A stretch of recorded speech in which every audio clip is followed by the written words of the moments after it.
अस्सलामुअलैकुम फ्रेंड्स, कैसे हैं आप सब लोग। उम्मीद करता हूं कि बिल्कुल ही खैरियत से होंगे। दोस्तों, आज की इन्फॉर्मेटिव वीडियो का टॉपिक है दुनिया के ख़तरनाक तरीन खेल। जी दोस्तों, दुनिया में मुतादिद ख़तरनाक खेल खेले जाते हैं, लेकिन आज आप चंद ऐसे खेलों के बारे में जानेंगे जो दुनिया भर में मकबूल हैं और इंसानी सेहत और दिमाग के लिए नुकसानदेह हैं। जर्मन न्यूज़ वेबसाइट ने चंद ऐसे खेलों की फहरिस्त बनाई है जो दिमागी सेहत के लिए ख़तरनाक हैं। आप भी इनके बारे में जानिए। लेकिन वीडियो को शुरू करने से पहले एक छोटी सी रिक्वेस्ट, अगर आपने मेरे चैनल को सब्सक्राइब नहीं किया तो सब्सक्राइब ज़रूर कर दें। दोस्तों, इस फहरिस्त में पहले नंबर पे आता है रेसलिंग। रेसलिंग सिर्फ एक शो ही नहीं, बल्कि इस खेल में मुसलसल चोटों की वजह से मुतादिद पहलवानों के दिमागों को वाकई नुकसान पहुंचा है।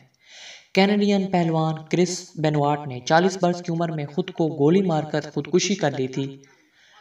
डॉक्टरों के मुताबिक 40 वर्ष की उम्र में ही इनका दिमाग अल्जाइमर के 85 साल मरीज की तरह हो चुका था।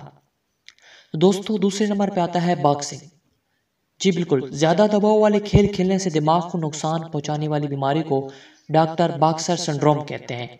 इस नाम का मतलब ये है कि सर को मुसलसल झटके देने से दिमाग मुतासर होता है। नतीजन इंसान की याददाश्त कमज़ोर, बोलने में मुश्किल, खुदकुशी के ख्यालात और आखिरकार डेमेंशिया जैसे मसाइल पैदा होते हैं। सबसे पहले ये बीमारी एक बॉक्सर में पाई गई थी, इसी वजह से इसका ये नाम रखा गया। दोस्तों, इस फहरिस्त में तीसरे नंबर पर आता है अमरीकी फ़ुटबॉल। बॉक्सर सिंड्रोम बीमारी सिर्फ बॉक्सर ही को नहीं, ख़ास तौर पर अमरीकी फ़ुटबॉल के खिलाड़ियों में भी ये बीमारी अक्सर पाई जाती है। तहकीक जरीदे साइंस के मुताबिक नेशनल फुटबॉल लीग के खिलाड़ियों के दिमाग को एक सीज़न के दौरान 600 से ज़ायद झटके लगते हैं। यहाँ तक कि खिलाड़ियों के हेलमेट भी दिमाग को मुतासर होने से महफूज नहीं रख सकते। दोस्तों, नेशनल फुटबॉल लीग पहले तो कई वर्षों तक इस बात की तरदीद करती रही कि खिलाड़ी बॉक्सर सिंड्रोम से मुतासर हो सकते हैं। अब आकर चंद कवानीन तब्दील किए गए हैं ताकि दिमाग को कम से कम झटके लगे। इस वक्त सैदान ऐसे मकनातीसी हेलमेट तैयार करने में मसरूफ़ हैं जो झटके की ताकत को कमज़ोर करने में मदद दें। दोस्तों, इसके बाद नंबर आता है आइस हॉकी। जी बिल्कुल, अगर आप अपने दिमाग को महफूज रखना चाहते हैं, फिर आप आइस हॉकी खेलने से भी परहेज़ करें। आइस हॉकी के मुतादिद खिलाड़ियों में भी बॉक्सर सिंड्रोम की बीमारी पाई जाती है। तसादुम जानबूझकर हो या हादसे के तौर पर, हकीकत यह है कि मुसलसल झटकों से दिमाग में ख़तरनाक किस्म की प्रोटीन्स की तादाद और मिकदार में इजाफा शुरू हो जाता है। दोस्तों, इसके बाद नंबर आता है फ़ुटबॉल का।